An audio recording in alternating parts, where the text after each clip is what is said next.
Welcome to Signs of Life, exploring survival of consciousness. Brought to you by the Forever Family Foundation on the web at www. Bob and Phran Ginsberg, good evening. How are you two doing? Great. I'm doing fine tonight, Angelina. That's wonderful. So glad that all of you out there can join us. I want to thank you for the response that we've been getting for the show. This is our 4th show, and it's been going so well. And I want to thank you all for being a part of it. And I want to remind you that you all are a part of this show, and it's for you. So let me give you the numbers and the email where you can contact us. The number here at the station is 631-955-5400. That's 631-955-5400. You can email us at radio@foreverfamilyfoundation.org, and we would welcome your phone calls and your involvement in the show. We have a very exciting show. It mixes the science and the spirituality. That's the basis of the foundation. We will be welcoming Dr. Atwater. Dr. Atwater deals with near-death experiences. And I have to thank Bob for this because he always prepares me so well when it comes to the description. In big print so you can read. Yeah, I know. Isn't it tough turning 40? All I can tell you is I need the glasses. You have a good computer there, Bob. Thank you. But really, her work with the near-death phenomenon truly it contains, I think, one of the largest databases to date. Isn't that correct, Bob? And it really does. Yeah, what makes it very interesting is she stands out from most researchers because not only does she research it, but the reason that she started on that quest is because she's had these experiences herself. She's had 3 of them. That's pretty amazing. So we'll be able to talk to her about that. And if you've ever had a question about near-death experience or have had one yourself, we do want to hear from you at 631-955-5400.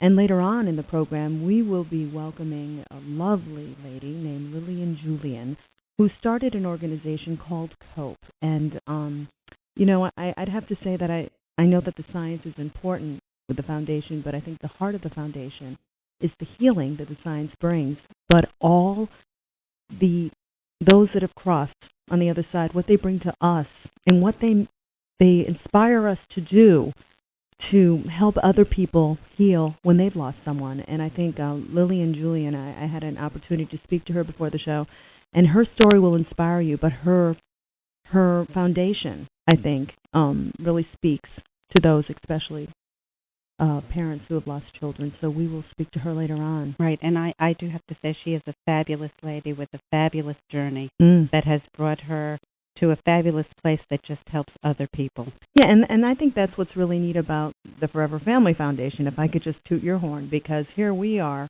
a foundation with our own goals, but we think it's important to reach out to the community because there's no such thing as competition. This work is what's important. So if you out there are listening and have a certain project or foundation that's community-based, that's nonprofit, that speaks to this work of helping people through grief, please contact us at www.foreverfamilyfoundation.org. We want to hear from you, and you may be on this program.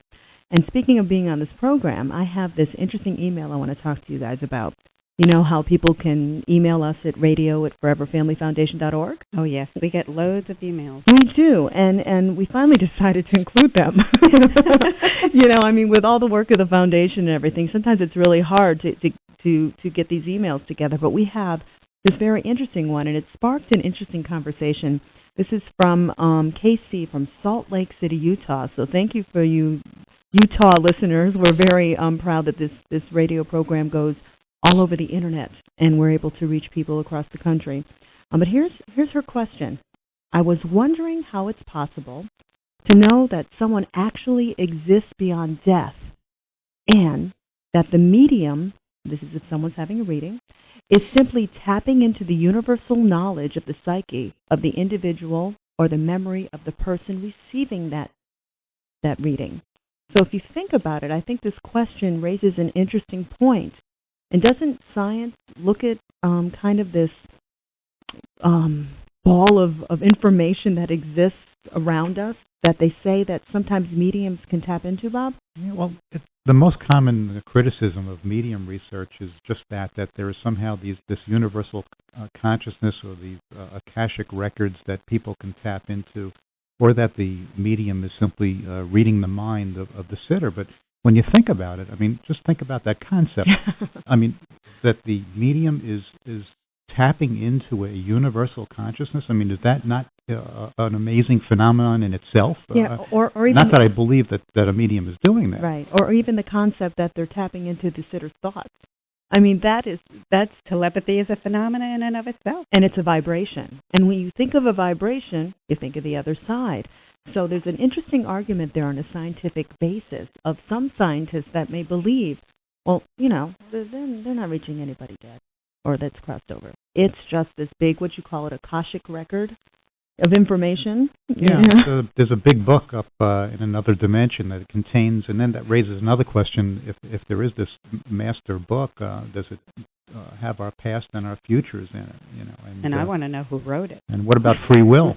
That's right. You brought up an interesting point, Phran, that if it's predestined in this book, right, then why are we even faced with making everyday decisions? Exactly, and why is it so hard? That's what I want to know. Why is it so hard? And then it brings the question of lessons and the things that we do while we're here. So it does really kind of expand out to almost the answer, which is, I don't believe that there's this big ball of information out there. And when we think of people, and I want to thank Casey for this question because it raises other questions. When we think of this work and how it's presented, okay? Because obviously there must have been some scientific information that caused Casey to bring up this interesting question. Let's look at, for instance, television today, because it really made me think about how this work is presented. And when you watch a television program, there's two dramas on today that come to mind, Medium and The Ghost Whisperer. And although some of them can be healing and interesting, do they really portray what mediums do in a fair light? And is it fair to someone who's grieving that they expect that a medium could do that? What are your thoughts on that? I'm just curious. On a personal level, having been and still deal with daily on a level of grief, and having my own experience through the foundation of working with mediums, that the portrayal of what mediums really are capable of doing and what spirit is capable of doing is not fairly portrayed on these TV shows and leads the public to believe that mediums can do things that they can't. And so then when these same people go and they make an appointment with a medium, their expectations are never met. Yeah, I would agree, and I think one of the Hollywood tends to portray these mediums as having this direct telephone connection or this direct pipeline, and right. It's just like picking up a phone and talking. And mediums tell us that that's not the way that it happens. They receive symbols and they sense things, and sometimes they see things, but it's certainly not a perfect two-way conversation. And unfortunately, Hollywood portrays it like that in some of these shows. What would you say to the person that argues that perhaps it may not be a fair portrayal of what a medium does, but it opens the door for people? What are your thoughts with that? Because someone brought up that argument the other day that, hey, you know what? Yeah, maybe they show mediums that can fly around and kind of exorcise ghosts, and, that there are spirits walking around unhappy, which I don't believe is true, but they portray that. But you know what? It gets people thinking about the afterlife. What are your thoughts on that? Well, it does serve a certain purpose. It does. It opens up awareness in a lot of people that were closed-minded to such things, and then they raise the question, well, what if? Show me some evidence, and that may lead to a spiritual awakening. So I would say that there's probably some good, but the majority of the shows is kind of not a fair portrayal. So from a grieving person's point of view, from your point of view, Phran, that it really isn't fair. It kind of leaves a high expectation. A high expectation, and when you're in that state of grieving, and we know from research that people who do have some sort of quote-unquote contact, either via a medium or some other method of contacting their lost loved ones, that there is a significant amount of healing that takes place to help them move through the grief. But if they walk in there with high expectations that don't get met, then the reverse takes place, and they can walk out of there with a heavier amount of grief than when they first walked in. And that's not a positive thing at all. No. Now, how can science look at the possibilities? Because let's face it, that these dramas kind of carry every spectrum that there is of paranormal activity, and I've never really liked the term paranormal, especially when it comes to mediums, but that's kind of what these shows do. They take every aspect of the paranormal and make the medium the person who can do everything. Now, how can science, though, perhaps learn from this? Isn't there some aspect of it that they can reel in some of this information and maybe make it clearer for people who are watching shows? Well, we know that certainly one thing that it makes for great interest in mediumship itself, and we know from our first guest, Dr. Schwartz, that mediums have been studied in laboratories under very strict controlled conditions, and absolutely some of them can bring through very, very specific evidence. Mm-hmm. And I know we were talking earlier, and you brought up the fact about near-death experiences, mm-hmm. and our guest is going to be talking about that. But what about, to go back to that person's question, mm-hmm. what about these people that are clinically dead and travel and have all these sensory experiences? They're not tapping into any record. They are having these visual and sensory and very, very crisp and clear experiences. Exactly. So they're going to a place, in other words. They're not just falling into this book of information. They're going to a place. And I think that that's what's interesting about our guest that's coming up. What would you say would be a Band-Aid that we could put on television? Let's say if we could have our dream drama or an opportunity to bring something to television that would be a fair portrayal. What would you think would be a good suggestion or something that they could portray in television today? It's a good question. I can't stand another reality show. and when you talk about a reality show on this topic, it really has another significance. It does, doesn't it? What is reality? Well, but I don't know. It's something to really think about. How could we portray it? Yeah. I've thought about it, and I thought it would be really, really neat if they were to show a medium and the journey of someone who lost someone, how they met, and how that reading changed their life. That there weren't these huge, big billboards in the sky that said, "I am here," and or yes, we have had proof of loved ones materializing or showing themselves, but that doesn't always happen like it happens with medium or the ghost whisperer. My hope is that they can just show how mediums work, show how someone who's healing gets healed by that, and how the connection goes on and on and on. And the reason why I'm saying the word connection is because I do want you to stay tuned for Lillian Julian, because she's also going to talk about connections and how when people come together with a common goal or a common thing, connections happen and healing happens. So coming up shortly, we're going to have Dr. Atwater and Lillian Julian. But before we do, I'd like to take this opportunity to tell you about a Forever Family Foundation raffle that's going to be coming up. It's called Holidays Past Raffle. You can have your chance to win a mediumship reading, and there will be 10 winners, not just one, but 10. And please know that the Forever Family Foundation is a nonprofit organization, and every penny goes into its programs to help and heal, and also to the science to bring proof, and they have proven through science that it is healing. So know that if you do log on to www.foreverfamilyfoundation.org, you can actually win yourself an opportunity to have a reading by a total of one. You get one reading, but there's 10 chances because there's 10 mediums. So do log on to www.foreverfamilyfoundation.org for your chance to win. Has your marketing pitch been missing the strike zone? Maybe you need a new player to help your marketing efforts. At L&Rproductions.com, you'll find a team that can give your broadcast advertising the winning edge. L&R Productions has produced award-winning jingles, radio, and television commercials for many businesses just like yours. Radio and television advertising work, but you need the right game plan. Make sure you're getting the most out of your ad every time it airs. www.L&Rproductions.com. We'll throw strikes for your business every time. With the Nationwide Insurance On Your Side experience, you'll enjoy quality insurance protection, personal service, and our signature blue ribbon claims. Guaranteed fair, guaranteed fast. If you've got a home and a car, Nationwide has great news for you. Right now, you could save hundreds of dollars every year on insurance for both.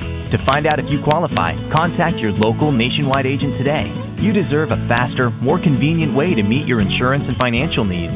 That's why we're here. Nationwide really does provide an on-your-side experience, guaranteed. To find out how much you can save on your auto, home, or business insurance, call us at 516-766-4025, 516-766-4025. Nationwide Mutual Insurance Company and affiliated companies. Life insurance issued by Nationwide Life Insurance Company, Columbus, Ohio. Nationwide is an equal housing opportunity insurer. Products and discounts subject to underwriting review and approval. For years, people have been reporting communication from those no longer in our physical world. Historically, science and religion have taught us to ignore such messages. Yet, there is now substantial scientific evidence to the contrary. In response to this, the Forever Family Foundation has developed a sign registry to demonstrate the existence of this other dimension. On our website, people can register signs that they, after passing, plan on communicating to a specific loved one. Upon the registrant's passing, the stored information can be verified by the recipient of these signs. Participants will be taking part not only in a grand scientific experiment, but in providing the greatest gift of all, the knowledge that we survive our physical death. For more information, contact the Forever Family Foundation at 631-425-7707, or you can find us on the web at foreverfamilyfoundation.org. Or to register a sign, go directly to thesignregistry.com. Welcome back to Signs of Life, brought to you by the Forever Family Foundation. And good evening. I'm your host, Angelina Diana, along with Bob and Phran Ginsberg. I want to thank you for staying with us, and we do have a wonderful program set up for you. And I do want to tell you about our next guest. She is one of the original researchers of near-death phenomenon, having begun her work after experiencing 3 near-death episodes herself. Her research contains the largest database to date on near-death experiences, and her contribution to the field is widely acknowledged. She's the author of many books. Her latest includes The New Children in Near-Death Experiences, We Live Forever, and, this is an interesting title, The Idiot's Guide to Near-Death Experiences.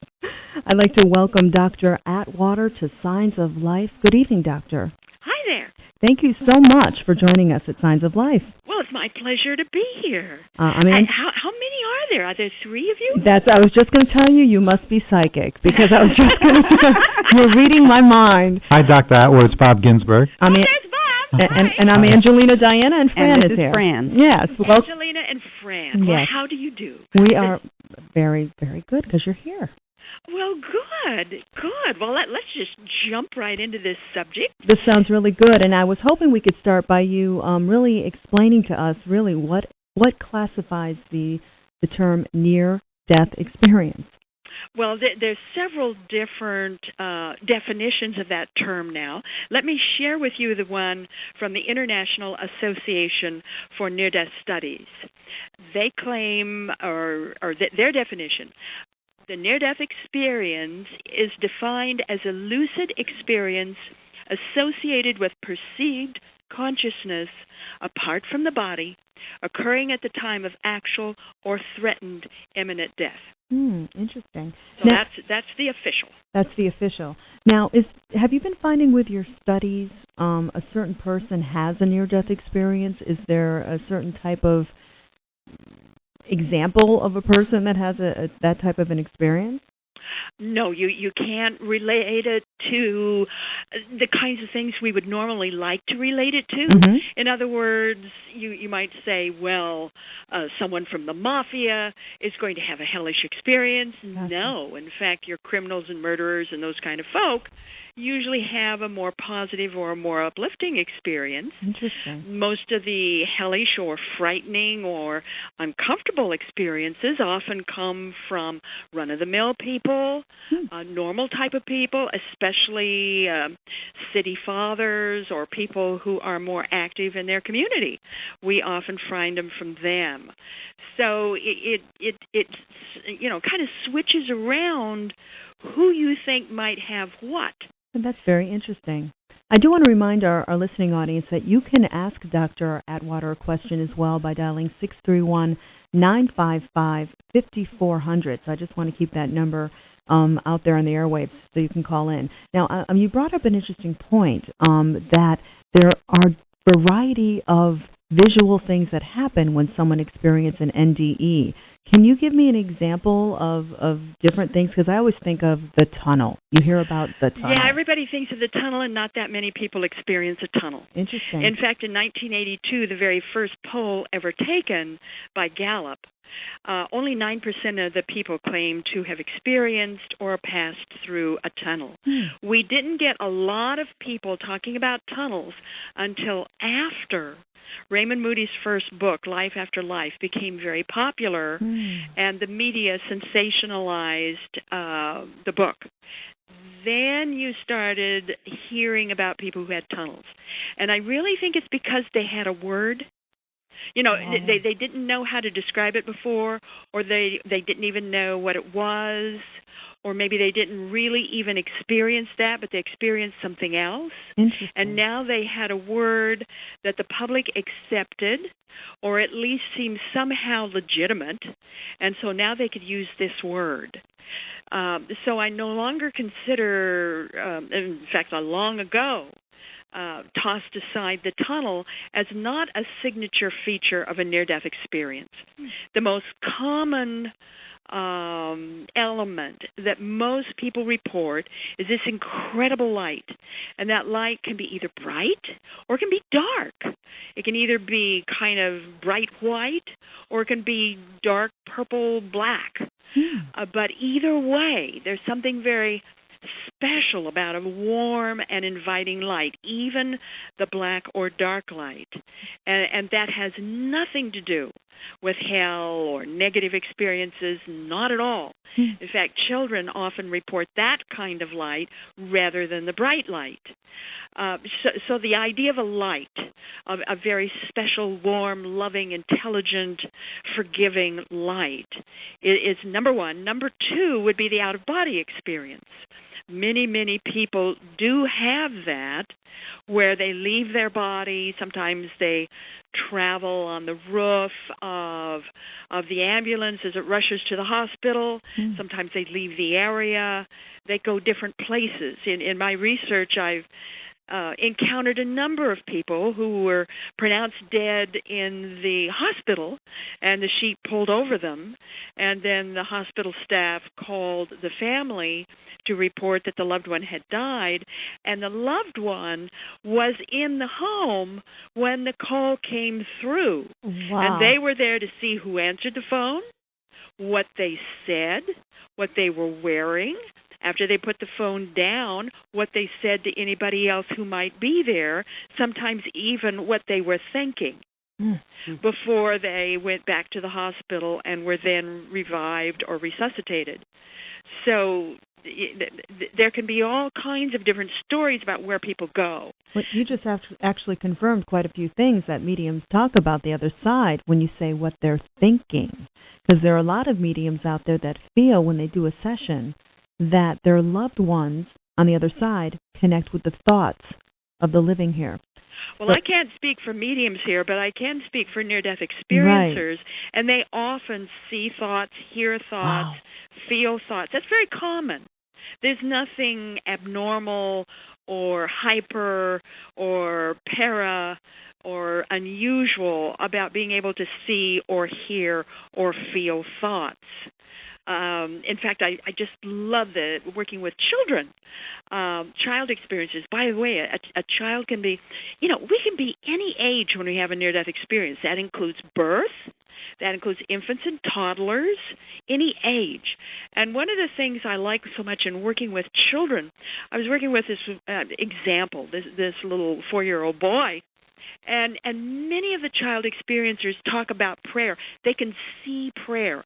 Prayer is a physical substance that appears in the air or in the ether around them, and they can see it. It sort of bridges out, kind of like a bullet that goes out, or a ray of light that goes out, or a streamer of light that goes out from the person saying the prayer to the person who receives the prayer. Does it look like a vibration? No, it's a physical substance. If you're going to be in the world of parapsychology, you might kind of compare it to plasma, not necessarily ectoplasma, but sort of a plasma-like substance, although it is much finer than that and much more active than that. And the kids will often say, well, it was colored like rainbow colors, but not like the bridge, not horizontal, but always vertical. I've never heard a child yet talk about the colors being horizontal. They're always vertical. And so and sometimes they say it's just this bright white. Well, this one little 4-year-old boy, I was talking to him about, the kids call them prayer beams. It's like a beam. It's like a sunbeam. Only it can curve, but they call them prayer beams. And this one little boy was talking about these prayer beams and describing them for me. And I said, well, what was it like for you? If a prayer beam came your way, what was that like? Oh, he started giggling. He says, oh, when it hits you, it's warm and tingly all over.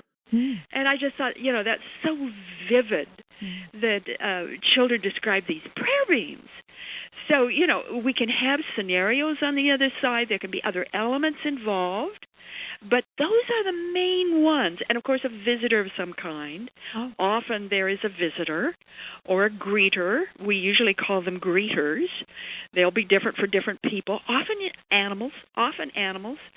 But what I've found so fascinating for me about animals is that with adults, it's usually the four-legged and it's usually the larger animals.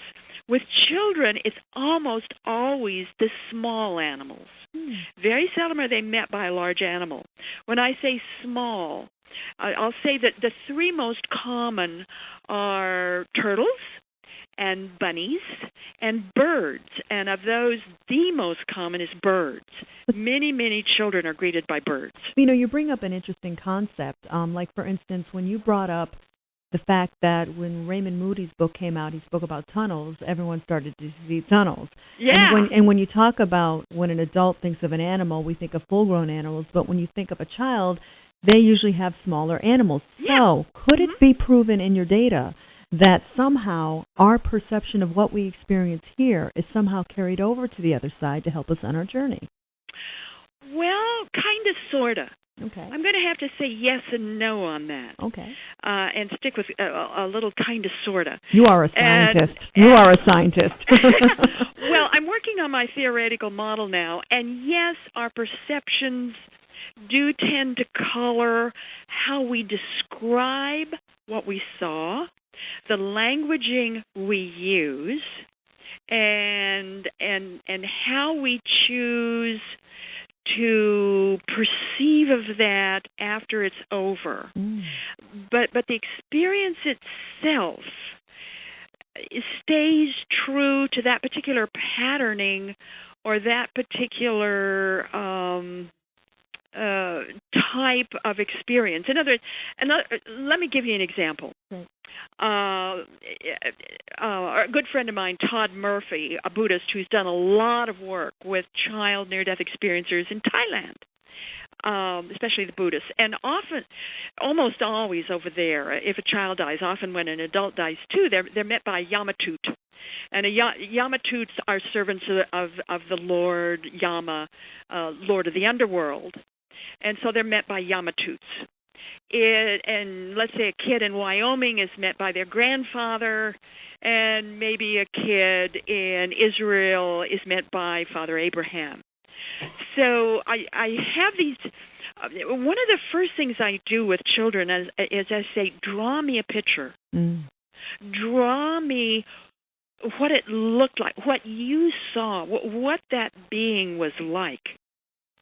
And it doesn't matter whether the child or the teenager or the adult calls it an angel or a light being or a religious figure or a Yamatut. The drawings are almost identical. Interesting. Which tells me that there's something else going on here above and beyond our culture and above and beyond our perceptions. And certainly our perceptions and our culture have spread into this and influenced this to an extent. But I would be very hesitant to say that it forms it as much as we would like to say that it does. I would be very hesitant to make that statement. I'm curious to know if the people who have undergone a near-death experience later in life, does it ever result in increased, let's call it intuitive skills? Are they more it doesn't matter how old they are. Yeah. You know, the fact is, and this is a fact, if you weren't psychic before, you become psychic after. If you were psychic before, you become very psychic after. So it does. Okay. So your research has found the correlation between the two. Oh, absolutely. There's a direct correlation between the two. Absolutely. No hesitation. What do you attribute that to anything in particular? Or just... Yes. There's a pattern of physiological after effects as well as there are psychological after effects. And most people, when they're talking about near-death experiences, they just talk about, well, how loving they become afterward or how more generous they become afterward, and they no longer fear death, when in fact the physical body, the brain, the mind is affected as well. The parts of the body that are affected the most is the brain structure. I'm talking here not only structure, but function and chemistry. I'm also talking about the nervous system. I'm also talking about the digestive system, and I'm talking about the skin. So I'm talking about the parts of the body that seem to be more affected. Now, when we're talking about the brain and the nervous system, we're also talking about the faculties. And this is one of the things that we've noticed is that the faculties, our faculties afterward, become enhanced. And so that's all of the faculties. That means smell, that means sight, hearing, feeling, knowing, sensing, all these different kinds of things. And I consider psychic ability a faculty. The intuition and the knowing is simply part of our faculties. I do not consider that to be an anomaly, but rather something normal and natural for all human beings. You know, the old saying, if you're breathing, you're psychic, is very true. You know, we've taken that word psychic and I think we're using it out of context. You know, when we do that, we sort of make it sound like it's something paranormal or extraordinary or different or whatever, esoteric, when in fact it's part of those survival skills normal to us.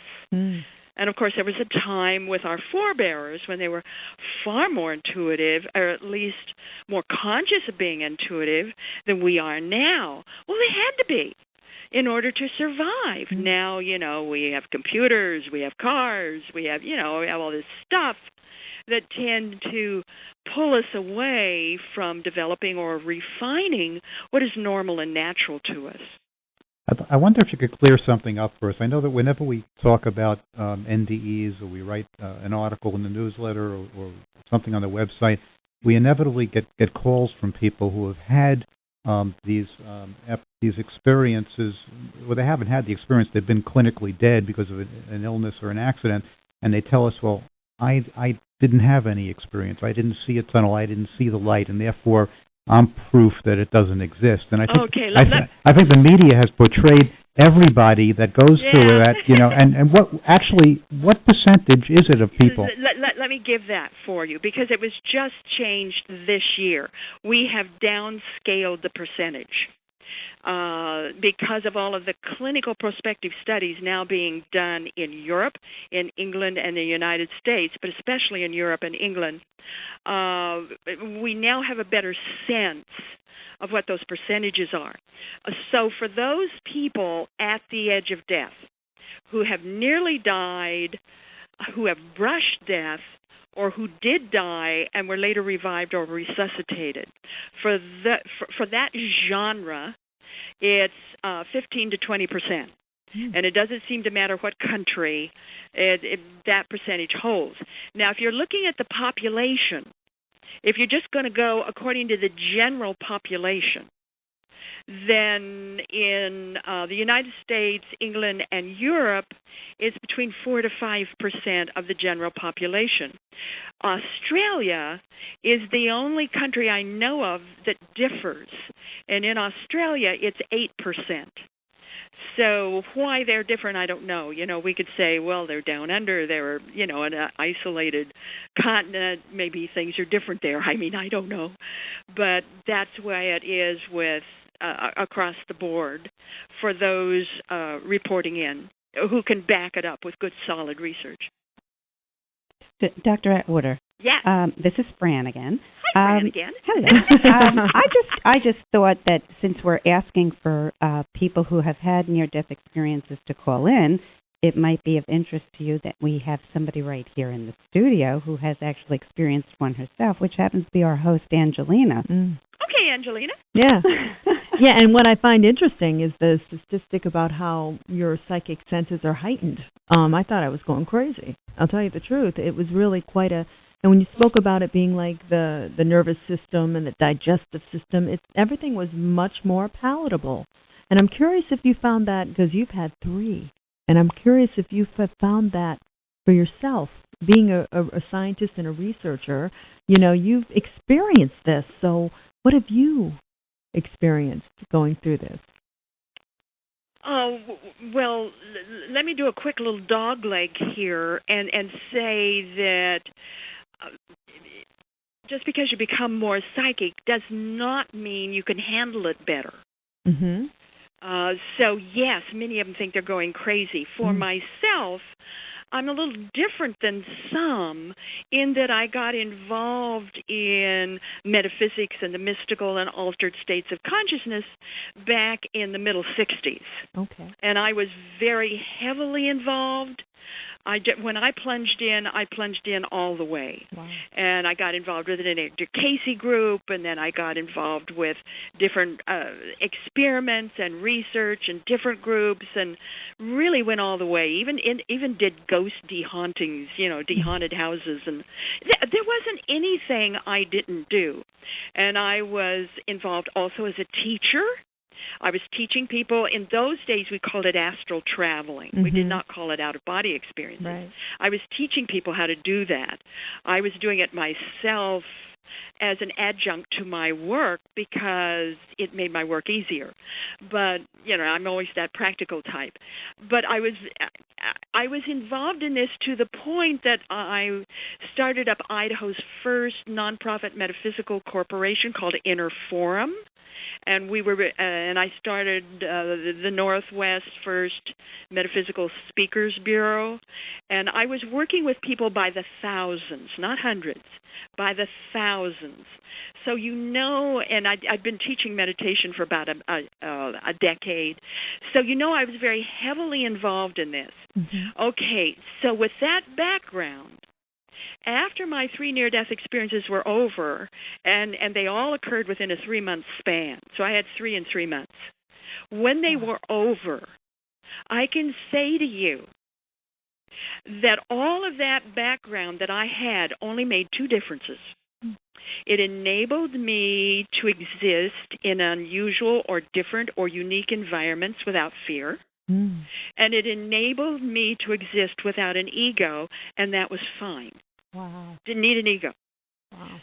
But other than that, I was just as traumatized as any and everybody else.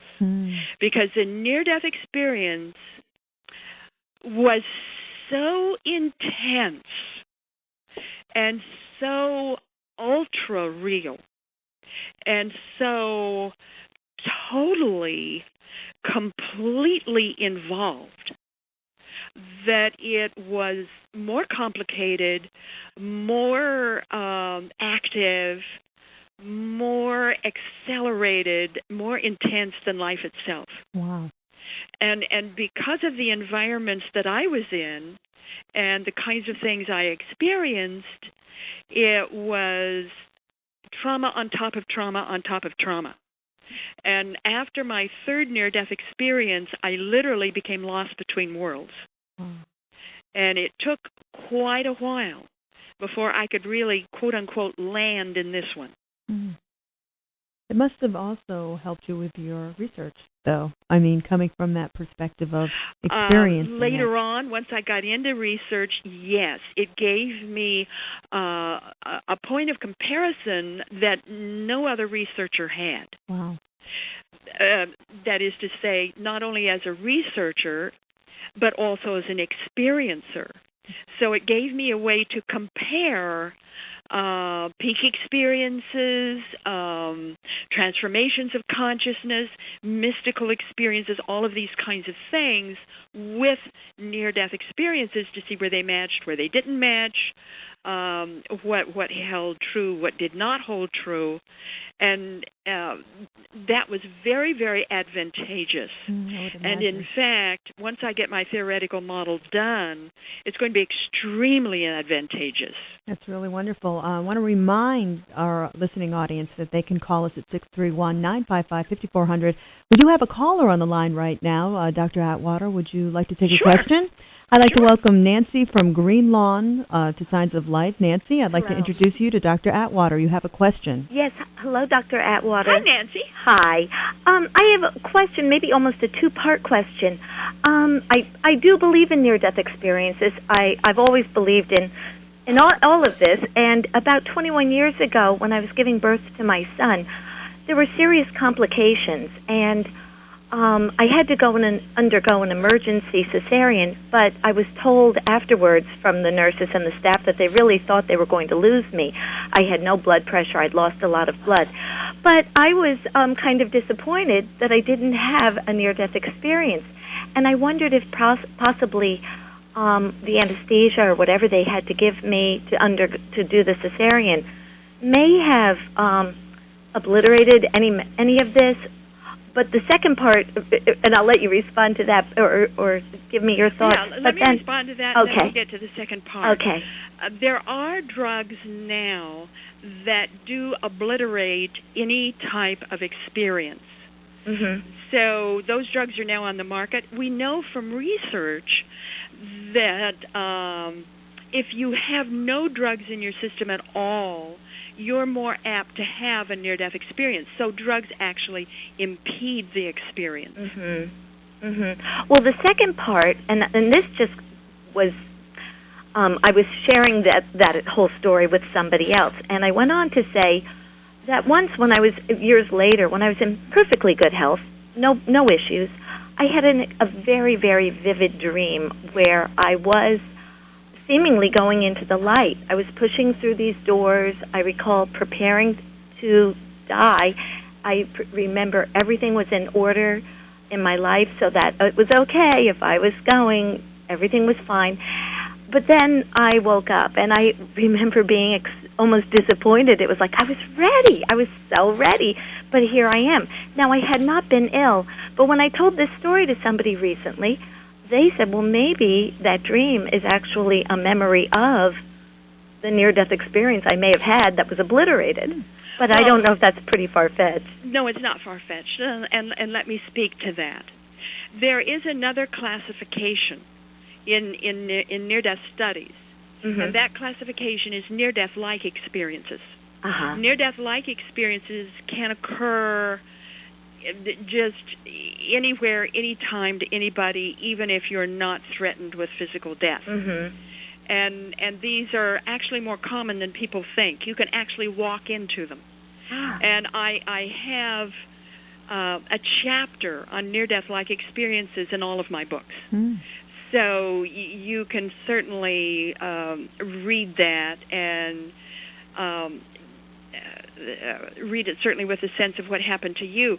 But let me also very quickly add here that what validates a near-death experience or a near-death-like experience is the after effects. Mm-hmm. The pattern of after effects is what validates it. So you need to look at that pattern and see how much of it fits you. Does at least 60% of it fit you?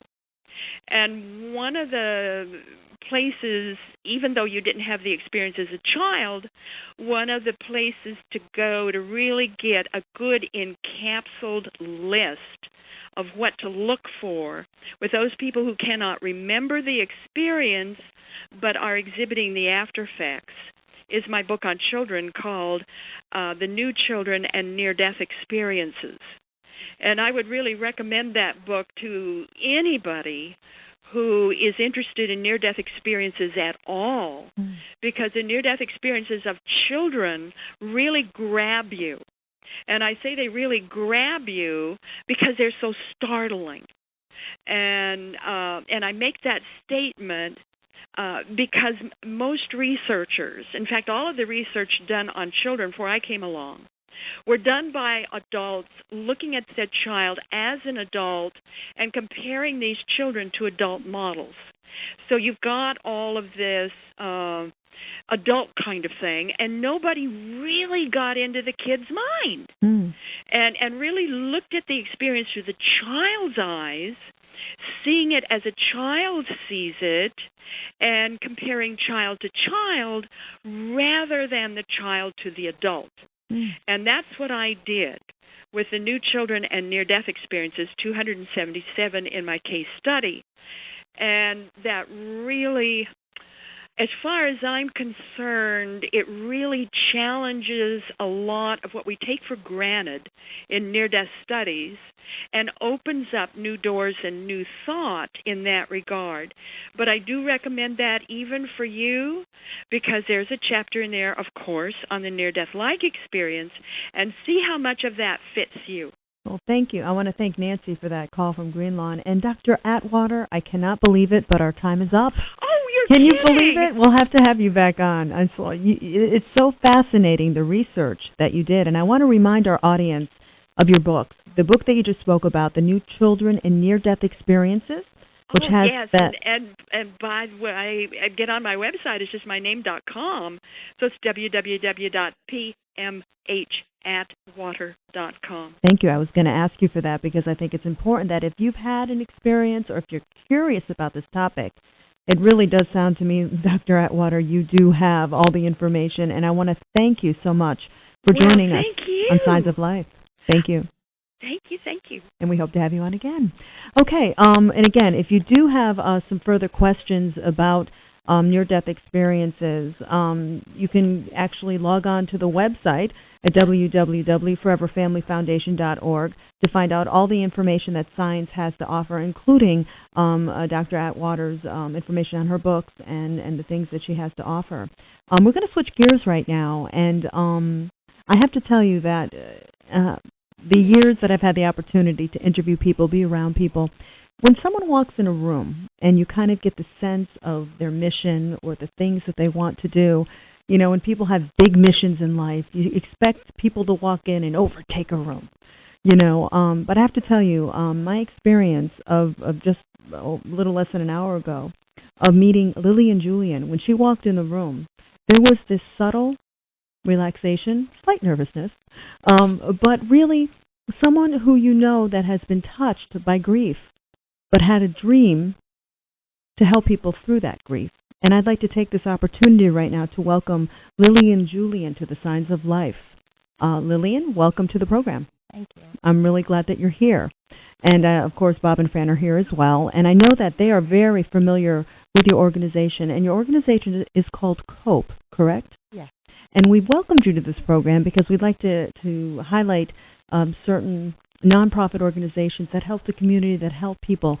Can you give me a sense and explain to people what COPE stands for, or why you decided to start COPE? Well, COPE was started out of personal loss, and my commitment comes from surviving the loss of my daughter Michelle in 1992. She lost her life in a car accident. And COPE is a grief and healing organization that's dedicated to helping parents and families that are living with the loss of a child. Now, you told us the why. Obviously, when you experience a loss, especially when it's a child, and I've not had a child, I've not lost a child that's lived in this physical world, so I don't know what that feels like. But being a parent who lost someone, can you give me a sense of when you experienced this loss? What was it that made you say, I have to change things? I have to create something for someone that's in my shoes. What made you do that? I know it was because you had a loss, but there were certain tools of survival, and it wasn't like I was looking for these tools. It was I was just devastated, and I was just guided to people and different things that just helped me survive. It was day to day. So I was guided. People came into my life, and we started having small group support. And the tools and programs now that we've developed in COPE they stem from, what has helped each of us. Yeah, and I'm looking at your brochure here, which is absolutely stunning. It's really a beautiful brochure. And I love, by the way, the logo in the front. It has a hand with a heart in it. It's absolutely beautiful. And but why don't we talk about some of the healing programs and resources that COPE does offer? First of all, I have a question. Is anyone that had a loss welcomed in COPE, or do you just really specifically zoom in on parents that have lost children? Well, parents and siblings. Okay. All right. That's good to know. And it's also our goal, and through our COPE line, we have a COPE hotline. Oh, okay. And callers often call for someone else because it's just so devastating and it's so isolating and people just don't know what to say or how to help. And that COPE line is 516-364-COPE. Why don't we talk about the healing programs that are offered by COPE? You said they first started off by small group support, where you would obviously welcome people who have lost a sibling or child, where it's like-minded people getting together? Yes. It's two different meetings. Two different meetings? Yeah, there are parent meetings and sibling meetings. Interesting. And a small group, as I said, and individual support. And then we have the COPE hotline. We have a website. We have an art therapy program. That sounds wonderful. And this is on a weekly basis. So every week you get together and you do artwork to heal. Exactly. That is a stunning idea. Now, are you an artist? Yes, I am. So this came from you? Yes. So you find artwork very healing? Very beautiful. Now let me ask you this. I also notice here that there's Reiki, yoga, art and music, movement therapies, even guest speakers. I'm really curious the connections that you've seen that have happened through people meeting. What is it that you see happening? I'm curious about actually interaction from the other side. How has that helped the process of people in healing? Well, just speaking about the connection, I wasn't looking. COPE just happened. I wasn't looking for the support. We just came together.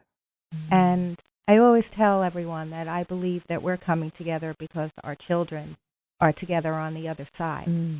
And so that's a very, very strong connection. And we don't look for people. People just come. And there are many similarities. And it's just under extraordinary, Absolutely. happening. Oh, absolutely. Now, with all these great programs you have, the healing programs of art, individual support, small group support, Reiki, yoga, I'm sure, the ForeverFamilyFoundation.org works hard to bring programs, and they have to have fundraisers. You have an annual fundraiser, don't you? Yes. Can you tell us a little bit about that? Because I understand it's coming up. Yes, coming up September 17th. Okay. On Long Beach Boardwalk. And it will be our 4th annual Cope Walk. And it's an opportunity for families and friends to come together and show support for those of us that are living with grief. And it's an eventual goal to educate, people, because it's just, the grief is so isolating, and people just don't know what to say or do. Right. And but all we need and all we want is just for our loved ones to be with us, here physically as well as now. Can you spiritually? Of course. And can you please go over your contact information again if you're interested in being involved in the fundraiser or the Cope line or even your website? Our website is copefoundation.org, and all the information about the Cope Walk and registration information is on the website. Wonderful. And contact information as well. Great. Well, I want to thank you so much for being our first guest on the Community Corner and really sharing something I know that's near and dear to you, that's created healing for you. And I'm sure that in your journey of healing, you've seen many people affected in a positive way with the work that the other side is doing through COPE. And I want to thank you so much for spending a few minutes with us explaining to us your goals and how you're helping the universe through the healing process. Thank you. Thank you for joining us. We still have a few minutes left, and I'd like to take this chance really to talk about what's coming up next week, because we actually have an exciting guest next week, don't we? We have medium Robert Hansen. Many of you may be familiar with him. He's very evidential. I know he's taken part in some research projects, and he does a lot of different seminars. And it's your opportunity to call in and ask some questions and maybe get some readings, and I think you'll be quite surprised at the information that comes through. Absolutely. Robert Hansen's a very talented medium, and also what I like about Robert Hansen is that he's a very generous medium. I understand he's doing some work with the Autism Association, I believe, and I understand that coming up in the future he's going to be working alongside with Robert Brown. He's going to be working with Robert Brown on October 15th together, and they are going to be giving a portion of the proceeds over to an autism foundation. I'm not sure of the name, but we'll have it ready next week. I do apologize for that, but I just wanted to really talk about Robert Hansen because I think it's really interesting that when you meet mediums who do their work to help and heal others, but they're also generous by wanting to help other organizations, I think that's really, I think, a statement in itself.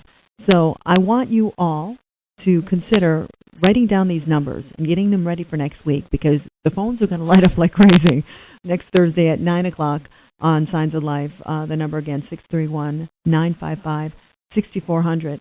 And I do want... Did I do that again? You know what it is? I was born in 1964, so I keep on going 64. So that's 631-955-5400. See, I have to write the number down and remember it myself.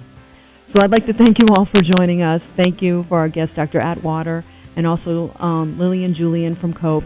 And I also want to remind you that your loved ones are a heartbeat away, and science is going to prove it. Thank you for joining us. I would like to introduce you to the Forever Family Foundation, a nonprofit organization whose mission is to provide a forum where individuals and families who have suffered the loss of a loved one can turn for support, information, and hope. We believe in the continuity of the family, even though a member has left the physical world. The Forever Family Foundation is a joint effort of scientists, research mediums, and interested people who support the premise that life does not end with physical death. We wish to prove that the bond of the family cannot be broken even by death.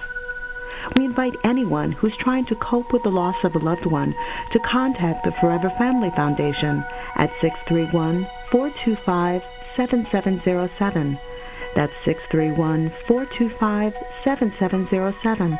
Or you can find us on the web at foreverfamilyfoundation.org.